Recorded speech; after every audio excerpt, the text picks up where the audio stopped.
Assalamualaikum warahmatullahi wabarakatuh. Selamat datang di perkuliahan data mining. Nah, untuk kali ini kita akan bahas mengenai tools yang ada di dalam data mining. Nah, sebelumnya di sini data mining adalah proses yang menggunakan teknik statistik. Jadi ada perhitungan ya, ada matematika, kemudian kecerdasan buatan dan machine learning. Di mana fungsinya adalah untuk mengekstraksi dan mengidentifikasi informasi yang nantinya bermanfaat dan pengetahuan yang terkait dari berbagai database yang terbesar. Jadi terdapat beberapa istilah lain yang memiliki makna yang sama dengan data mining. Ya, di antaranya ada KDD atau Knowledge Discovery in Database. Kemudian ada Knowledge Extraction atau ekstraksi pengetahuan. Kemudian analisis data, kecerdasan bisnis. Kemudian produk-produk perangkat lunak. Ya, ada yang sifatnya gratis, ya, ada yang berbayar.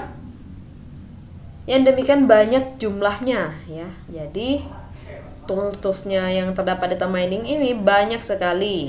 Ada yang gratisan, kemudian ada yang berbayar. Nah, jadi kalau di sini saya ajarkan, coba yang gratisan saja, ya, karena di sini kita hanya mempelajari. Kalau untuk nanti terapkan, boleh teman-teman coba yang untuk yang berbayar. Tapi kalau masih bisa yang digunakan yang gratisan, nggak apa-apa yang gratisan aja atau freeware ya.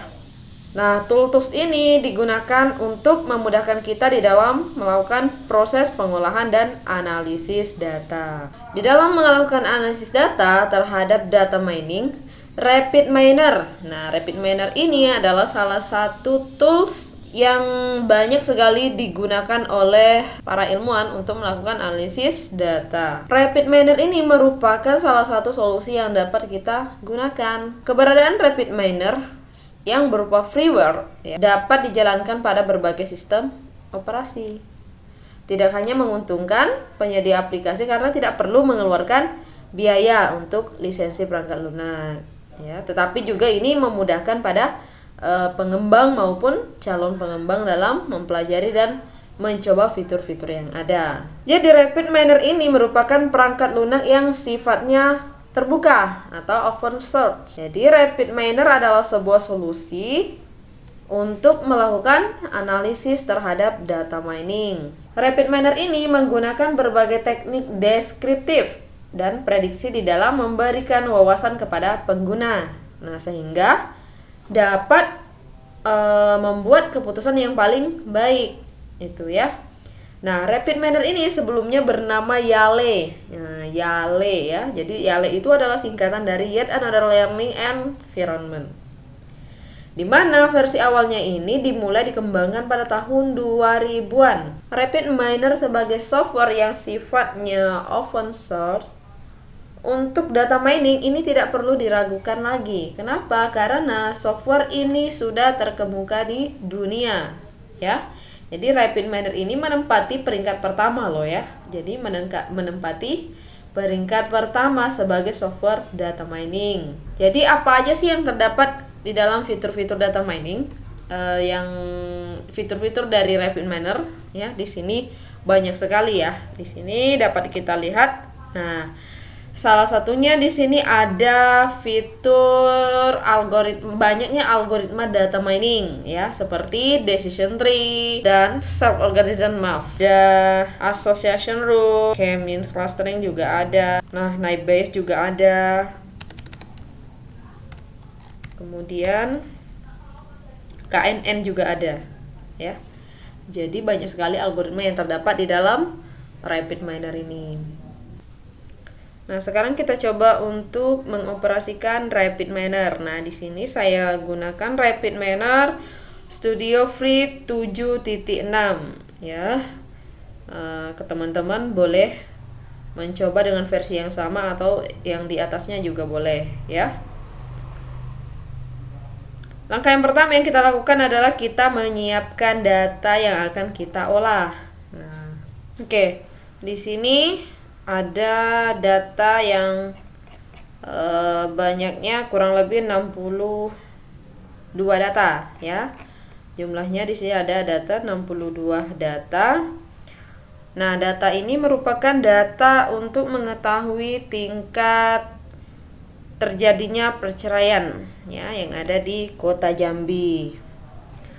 Nah, di sini ada variabel yang saya gunakan, ada nama kelurahan ya. Variabel atau kelas yang saya gunakan di sini ada nama kelurahan.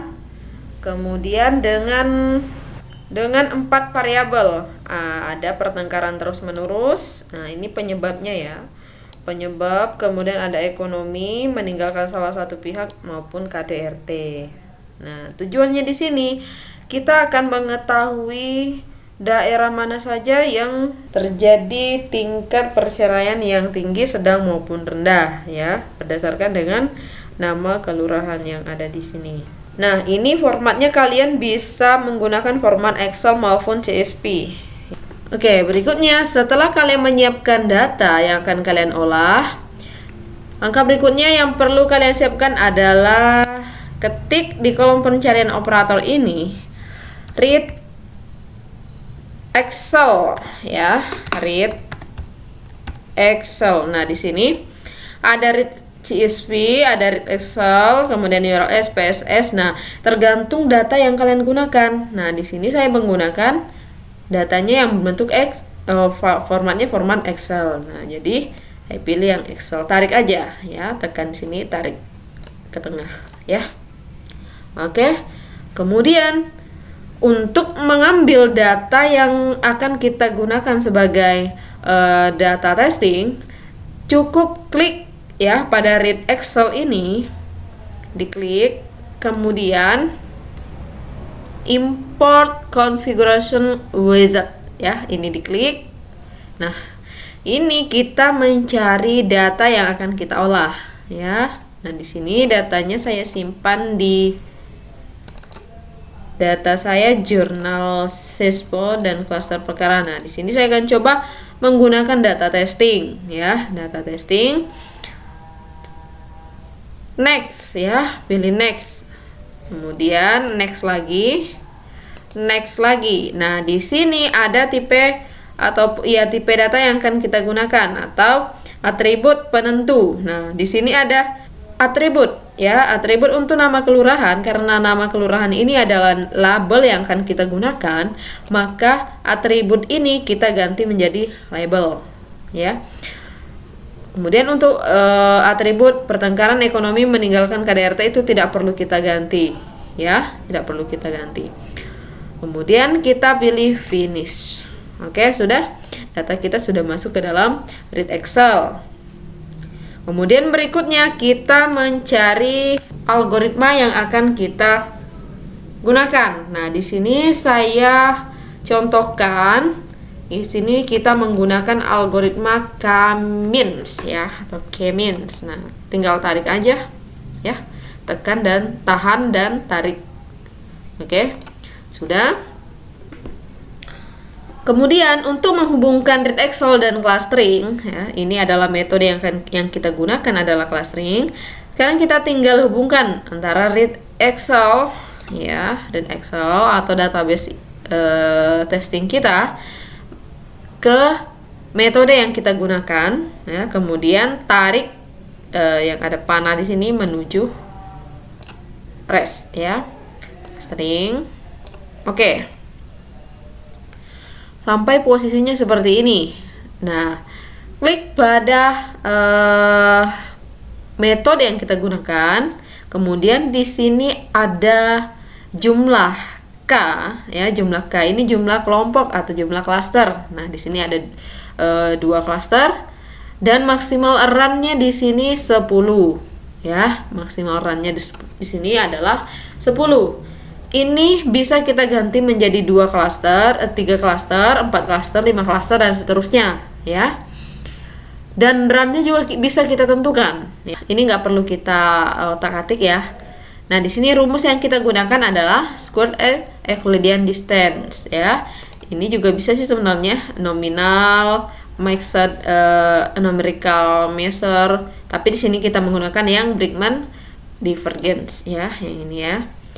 Otomatis. Nah, sekarang kita coba untuk 3 klaster ya, 3 klaster dan maksimal run-nya iterasinya ya. Maksimal run-nya di sini adalah iterasinya ya. Sini sebenarnya bisa kita tentukan 10, 15 100, terserah ya berapa. Oke, sudah. Sekarang kita coba untuk menjalankan. Kalian pilih saja tombol yang berbentuk panah, tinggal kalian klik saja dan hasilnya akan menampilkan hasil seperti ini ya. Ini sudah menampilkan hasil daripada proses clustering. Ada cluster 1, 2, dan 0. Nah, 0 ini kita anggap cluster 1, dan cluster 1 ini kita anggap jadi cluster 2, dan cluster 2 ini cluster 3 ya. Untuk cluster modelnya di sini terdiri dari cluster 1 atau cluster pertama ada 24 item, dan cluster kedua ada 22 item, dan cluster ketiga ada 16 item. Jadi total data yang kita gunakan adalah 62 data ya. Kemudian bagaimana untuk mengetahui ya? Bagaimana untuk mengetahui yang mana saja yang tingkat perceraian yang tinggi maupun sedang ataupun rendah? Apakah klaster 1 atau kelompok 2 atau kelompok 3? Jadi untuk melihatnya kita bisa bandingkan dengan data yang kita miliki ya. Tinggal lihat di sini di example clusteringnya bahwa tingkat perceraian untuk klaster pertama itu rata-rata di atas 20 ya, jumlahnya itu rata-rata di atas 20. Nah, kalau 19 bagaimana? Kita lihat data yang 19. Nah, untuk 9 atau di bawah 10 itu masuk ke klaster 0, berarti itu sedang ya. Berarti itu rendah ya, rendah. Jadi yang sedang itu adalah 20 ke atas, sementara yang tinggi itu adalah 35 ke atas. Jadi yang untuk klaster pertama atau klaster 1 itu kita golongkan menjadi klaster yang rendah ya, tingkat perceraiannya yang rendah. Kemudian untuk klaster yang kedua atau klaster 1 di sini kita golongkan menjadi klaster yang tingkat perceraiannya sedang. Sementara untuk klaster yang ketiga itu kita golongkan dalam klaster yang tinggi ya. Jadi bisa kita lihat. Jadi yang tinggi di sini ada 16 item. Kemudian yang sedang ada 22 item, dan yang rendah di sini ada 24 item. Jadi kecamatan mana saja atau kelurahan mana saja yang tingkat perceraiannya paling tinggi bisa kita lihat di datanya ya, khusus klaster 2 ini klaster 3 ya. Klaster 3 ada berapa data tadi? Ada 16 item. Apa saja yang masuk ke dalamnya? Kelurahan Pasir Putih ya. Kemudian Tehok, Tambak Sari, Rawasari, Beliung, dan seterusnya ya. Nah, sekarang kita lihat grafiknya ya. Nah, di sini ada sebarannya. Untuk yang kita lihat dulu di scatter ya, tipe chartnya di sini scatter. Kemudian pilih aja cluster, dan cluster. Checklist saja dan lihat sebarannya. Oke. Nah, jadi untuk klaster pertama jumlah klasternya di sini, klaster kedua yang warna hijau, dan klaster ketiga klaster pertama itu warna merah, klaster kedua itu warna biru, dan klaster ketiga adalah warna hijau. Jadi klaster pertama ini merupakan klaster yang sedang rendah, klaster yang kedua sedang, dan klaster yang ketiga adalah tinggi ya. Oke, selain menggunakan K-mean clustering, nanti kalian bisa menggunakan beberapa metode seperti KNN, kemudian ada Naive Bayes, boleh. Kemudian untuk penggunaannya hampir sama saja sih sebenarnya ya. Sekian dari saya. Assalamualaikum warahmatullahi wabarakatuh.